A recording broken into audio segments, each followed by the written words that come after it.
Supreme কোর্টের প্রধান বিচারপতি যিনি কোটি কোটি মানুষের ন্যায় বিচার করেন, তিনি বেকার চাকরিহীন যুবকদের কি বললেন জানো?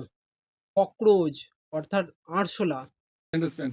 There are already parasites in society who attack you people, you attack the system, and you want to join hands with them. No, my lord. I understand, my lord, and I understand. Have you seen there are youngsters like cockroaches. They don't get any employment. They don't have any place in profession. Some of them become media. Some of them become social media. Some of them become RTI activists. Some of them become another activist, and they start attacking everyone. আর জানো কি হলো? আর সেই আরশোলারা মিলে একটা দল বানিয়ে ফেললো। 3 দিনে 1 লক্ষ মেম্বার। তারিখটা ছিল 15ই মে 2026। ভারতের সুপ্রিম কোর্টে একটা হিয়ারিং চলছিল ফেক ডিগ্রি নিয়ে।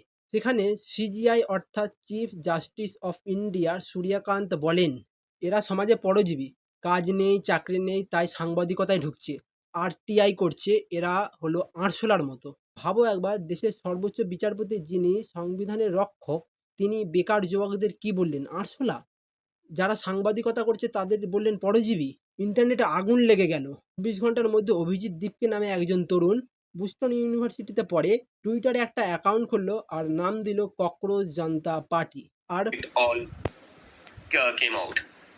So we didn't even have a Twitter for the Cockroach Janta Party or an Instagram page. It was after that Google form. I just noticed that within few hours we received some 5 to 6,000 responses, people signing up as the member of the Cockroach Janta Party.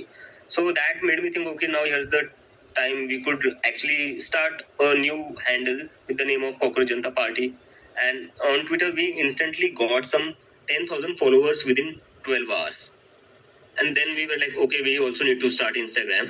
Then we went on to Instagram as well. And today, as of today, we have more than 30,000 followers on Twitter.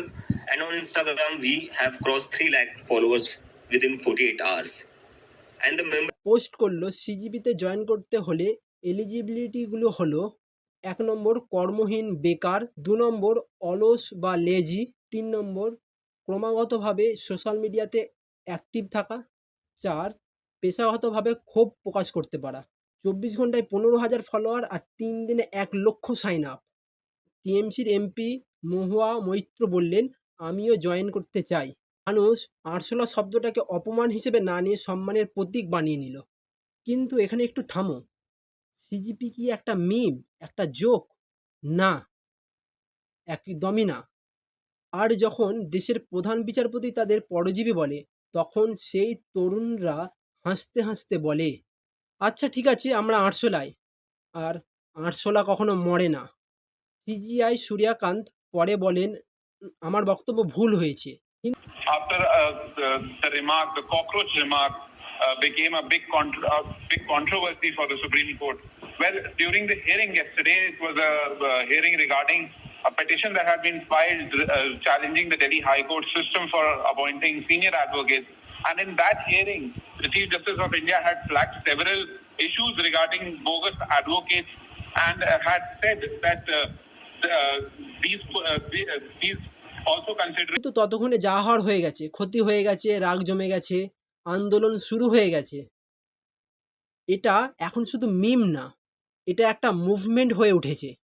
ঠিক যেমন বাংলাদেশে ছাত্ররা একটা সরকার ফেলে দিয়েছিল, ইন্ডিয়ার Gen Z কি পারবে? তুমিও কি সেই আরশোলার একজন, যে সিস্টেমকে প্রশ্ন করে, স্বপ্ন দেখে কিন্তু হার মানে না? তাহলে এই ভিডিওটা শেয়ার করো, আর সিজিপিতে জয়েন করেছো বা করবে কমেন্টে জানাও।